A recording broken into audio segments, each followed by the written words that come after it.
माझे नाव सविता राजेंद्र लवांदे. मी राहणार महात्मा नगर. साधारणतः 5 वर्षापूर्वी माझ्या गळ्याची इथे गाठ दिसत होती.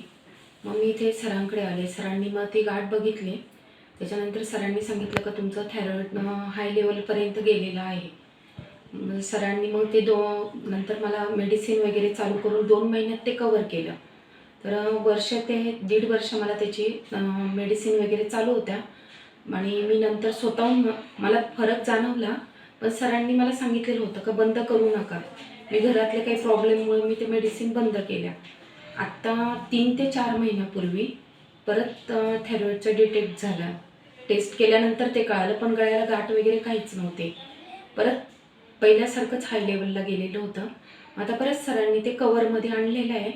परत मी पहिल्यापासून परत मेडिसिन चालू केलेलं आहे. तर त्याचा खूप छान रिझल्ट आहे. तर सगळ्यांना माझी कळकळीची विनंती आहे, सगळ्यांनी ॲलोपॅथिक वगैरे न घेता होमिओपॅथिक घेतलेलं खूप बेस्ट आहे. त्याचा साईड इफेक्ट वगैरे काही नाही आहे आणि रिझल्ट पण खूप खूप छान भेटतो आहे. तर प्लीज सगळ्यांनी संजीवनी क्लिनिक डॉक्टर घोंगडे हॉस्पिटलला भेट द्या.